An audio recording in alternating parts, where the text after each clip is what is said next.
Shalom y bienvenidos a Vía Haftaj Israel, una frase hebrea que significa amarás a Israel. Esperamos que se queden con nosotros, ya que nuestro maestro, el Dr. Baruch, nos compartirá una enseñanza expositiva de la Biblia. El Dr. Baruch es profesor titular del Instituto Zera Abraham, con sede en Israel. Aunque todos los cursos en el instituto se imparten en hebreo, el Dr. Baruch se complace en compartir esta enseñanza en inglés con doblaje al español. Para más información, visítenos en amarasaisrael.org o descargue nuestra aplicación móvil Mi Estudio Bíblico. Aquí está Baruch y la lección de hoy. Cuando uno lee cuidadosamente la palabra de Dios, encontrará una gran motivación para servir a Dios. Permíteme asegurarte algo. Nadie que esté en el reino de los cielos ahora mismo lamenta ninguna de las obras que hizo para Dios cuando vivía en esta tierra. Esto es lo mejor que podemos hacer con nuestra vida terrenal. Reconocer humilde y fielmente su autoridad sobre nosotros y cualquier cosa a la que nos llame, cualquiera sean sus propósitos y su voluntad, que estemos listos para responder a ello y llevarlo a cabo con fidelidad. En otras palabras, tal servicio obediente será una fuente de gozo eterno. Vamos a ver esto enseñado con mucha claridad al final de nuestro estudio de hoy. Dicho esto, toma tu Biblia y ve conmigo al libro de Lucas, capítulo 18. Evangelio de Lucas, capítulo 18. Hoy vamos a comenzar en el versículo 15. Aquí vemos algo muy simple que está ocurriendo y que podemos leer en el verso 15. Le trajeron a él también a los infantes. Siempre debemos prestar atención al vocabulario. En este primer versículo que estamos estudiando, el versículo 15, vemos una palabra que se relaciona con infantes, bebés, niños, que son tan pequeños que aún no saben caminar y deben ser llevados en brazos. Así que habla de niños muy pequeños. De nuevo, versículo 15. Le trajeron a él también a los infantes, para que él los tocara. Pero los discípulos, viéndolo, los reprendieron. Insisto, vemos que los discípulos otra vez no entendían la situación. Vamos a ver que el Mesías se alegró de que estos niños pequeños fueran traídos a él. Y va a decirlo claramente en nuestro próximo versículo. Mira el verso 16. Pero, esta palabra que indica un contraste. Pero Yeshua los llamó y dijo, permitan, y noten esto, hay un cambio en el vocabulario. Aquí él no utiliza la palabra para infantes, para niños que son demasiado pequeños para caminar, sino que se usa una palabra que, en algunos lugares, se refiere a un siervo.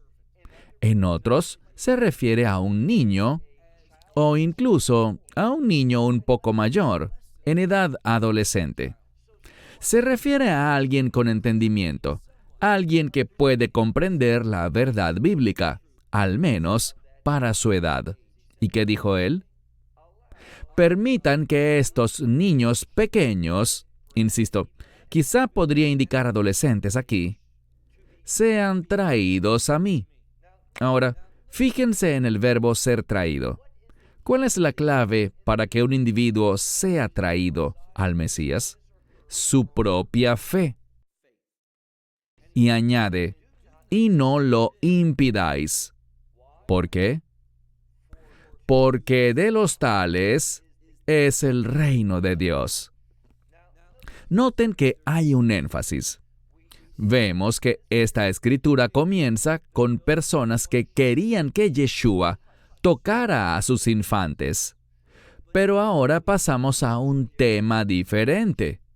No solo que Él los toque, sino que Él habla sobre entrar al reino de Dios y utiliza una palabra que se relaciona con un niño pequeño o incluso con uno que ha alcanzado la edad de la adolescencia y que además es un siervo.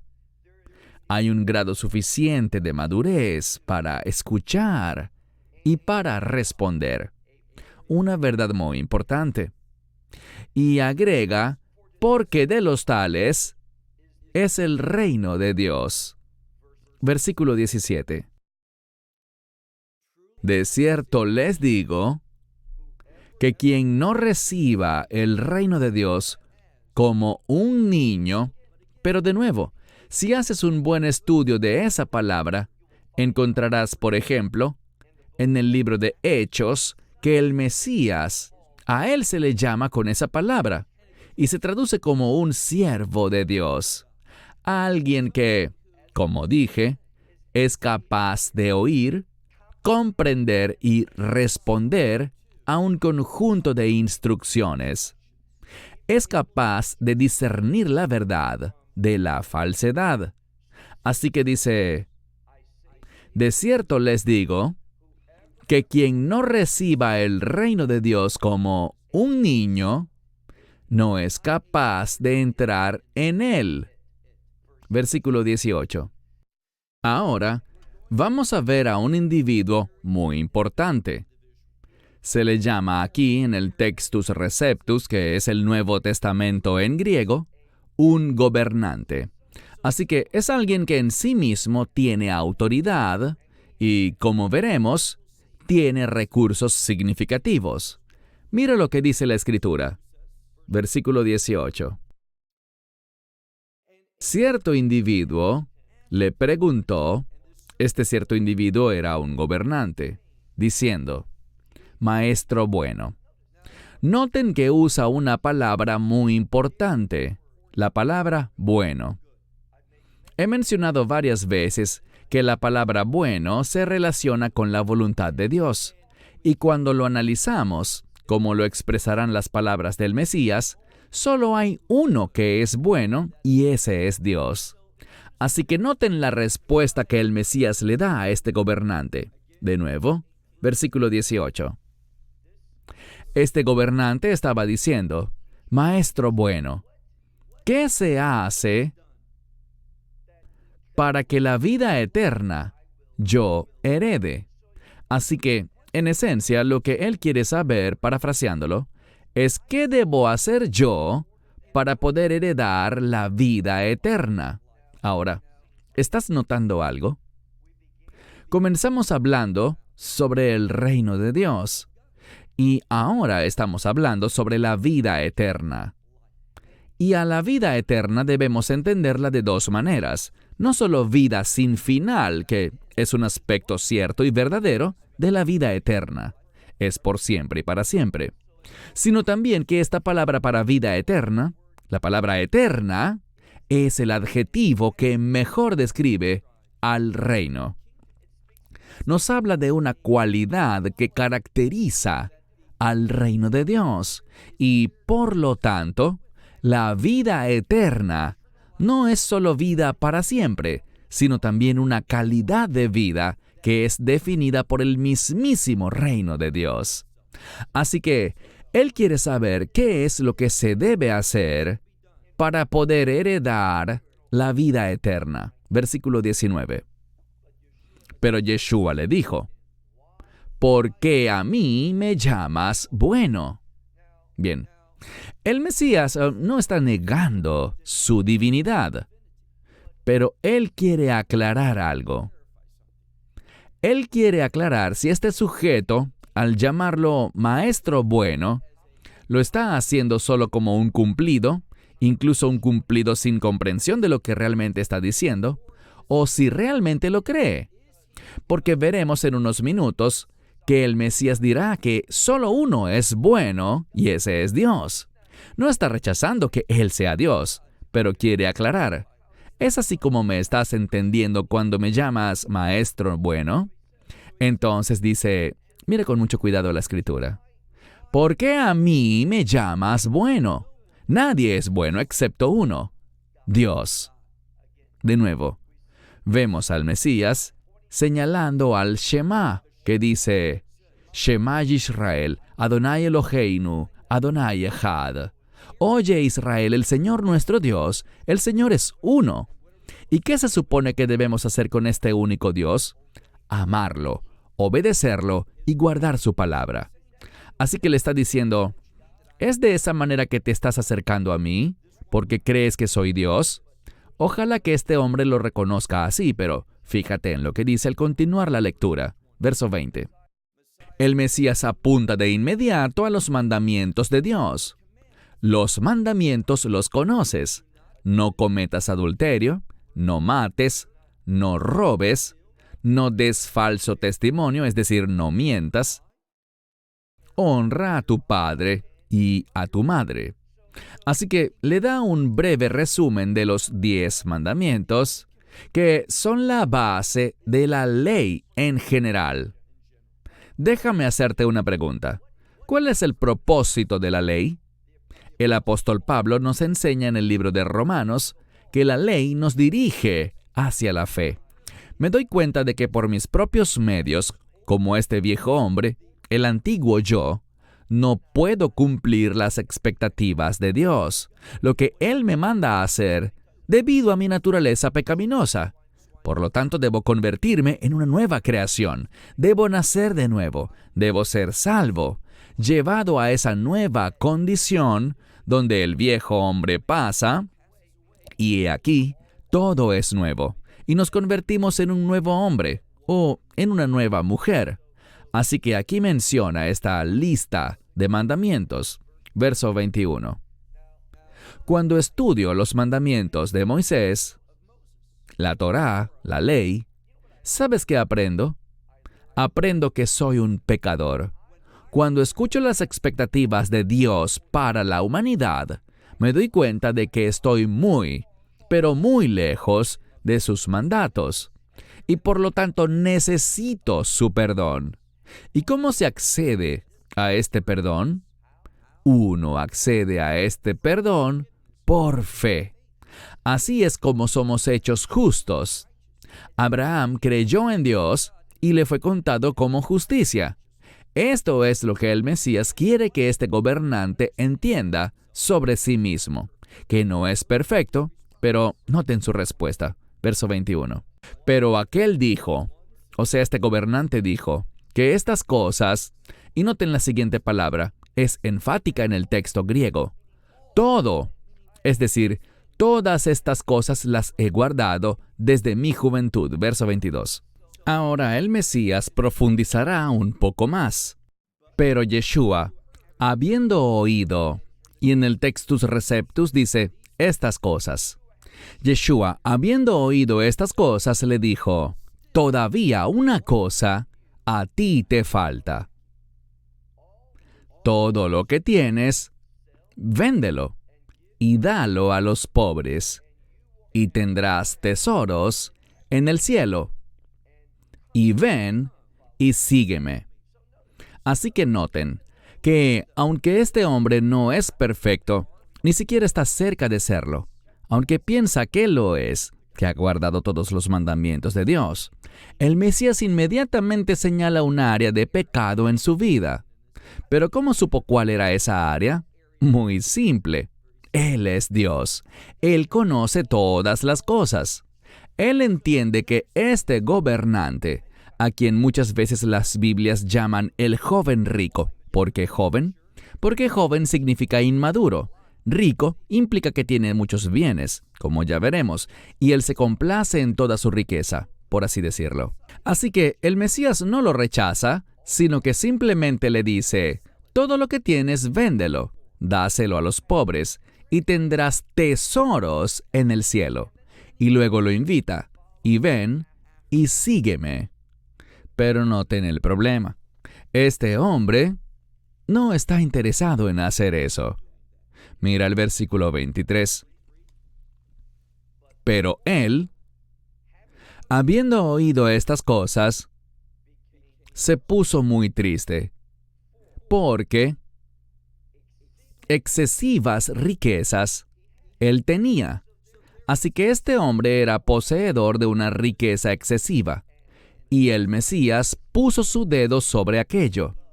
él amaba la riqueza más que a Dios. No estaba dispuesto a renunciar a sus riquezas para vivir una vida eterna con Dios. Esto es lo que se está enseñando. Era extremadamente rico. Versículo 24. Y Yeshua, viéndolo, él también se entristeció. ¿Por qué? Porque sabía que aquel hombre no era un candidato para la salvación.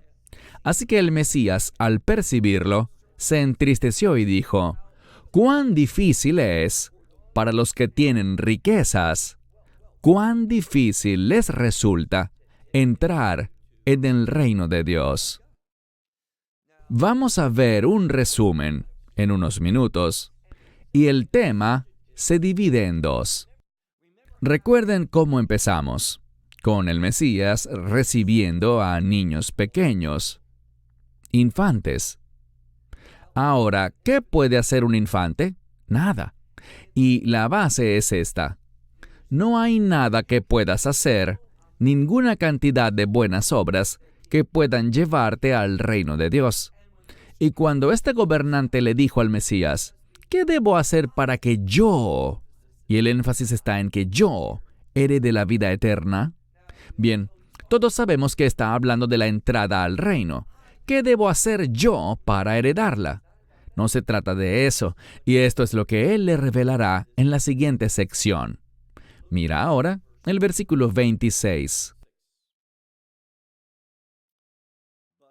Pero aquellos que oyeron también preguntaban. ¿Qué estaban preguntando? Los que oyeron dijeron también: ¿cómo puede uno ser salvo?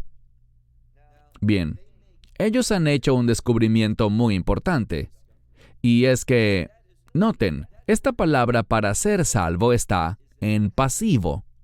Ellos entienden que en este mundo por sí mismos, nadie puede salvarse. No hay nada que puedas hacer. No tienes la capacidad de salvarte. Así que le dicen a él, estos hombres que oyeron todo esto le dijeron a él: ¿cómo entonces puede uno ser salvo? Versículo 27. Pero él dijo: lo que es imposible, es decir, aquellas cosas que son imposibles para los hombres, son posibles para Dios. ¿Notas a dónde se dirige la Escritura? En cuanto a la salvación, es imposible para el hombre salvarse a sí mismo. Pero con Dios, ¿qué aprendemos? Con Dios, todas las cosas son posibles. Debes recordar esto: con Dios, todo es posible. ¿Y cuál es la idea principal que se está diciendo aquí? Que con Dios, incluso aquellos que tienen grandes riquezas pueden ser salvos. Es difícil, porque tendemos en nuestra mente humana, en nuestra humanidad, tendemos a confiar en las riquezas en lugar de confiar en Dios. Tenemos acceso a esas riquezas, podemos utilizar la riqueza, mientras que Dios, a Él no lo vemos, y nos toca creer, nos toca confiar. Desafortunadamente es más fácil confiar en las posesiones que en las promesas de Dios. No es sabio hacer eso, de hecho, es algo extremadamente insensato. Pero en lo natural, así es como pensamos los seres humanos. Mira el siguiente versículo, el versículo 27. Pero él dijo: las cosas que son imposibles para el hombre son posibles para Dios. Versículo 28. No es sorprendente que Pedro, de entre todas las personas, de entre todos los discípulos, sea quien hable ahora, porque usualmente es así. Versículo 28. Pero Pedro dijo: he aquí. Esta es una expresión de atención. Pedro quiere la atención del Mesías. Y noten lo que dice aquí, versículo 28. Pero Pedro dijo: he aquí, nosotros lo hemos dejado todo. ¿Qué los llevó a hacer eso? La fe. ellos han llegado a la conclusión de que Yeshua, Jesús de Nazaret, es el Hijo de Dios. Él es el Rey de Israel. Él es el Mesías. Él es el Redentor. Y por lo tanto, llegar a ese conocimiento, creerlo sinceramente, los llevó a hacer algo, a realizar un cambio significativo en la forma en que vivían. Antes confiaban en su pesca como sustento, pero eso solo es un sustento en este mundo. Cuando el Mesías vino y predicó, les enseñó sobre el reino de Dios, y eso es lo que está haciendo ahora, revelando cómo uno es traído al reino de Dios. No que entramos por nuestra cuenta, sino que somos traídos, y Dios es quien debe traerte. Así que Pedro está diciendo aquí, «He aquí, lo hemos dejado todo, y te hemos seguido a ti». Versículo 29, noten la respuesta del Mesías. Él les dijo, «De cierto les digo que nadie». Me gusta esto, porque es muy amplio. Lo que encontremos aquí es una promesa. Él dice, y esto debería motivarnos, nadie que haya dejado casa, o padres, o hermanos, o esposa, o hijos, por causa del reino de Dios. Noten esto. Nadie que haya dejado tales cosas, dice, no recibirá. Esta persona será quien reciba. ¿Y qué es lo que recibirá? Noten la siguiente palabra. Es una palabra compuesta. Está formada por dos palabras, el término para riqueza y luego el término pola, que significa mucha o grande, una riqueza extremadamente grande. Bien, cuando habla de riqueza, no está hablando de dinero. Aprendimos hace algunas semanas que el dinero, desde la perspectiva de Dios, se llama injusto. Todo el dinero es injusto. ¿Por qué? Porque no tiene una conexión con el reino. Todo lo que está conectado al reino se relaciona con la justicia. Por eso es que dice, busquen primeramente el reino de Dios y su justicia. Así que la justicia es un elemento del reino.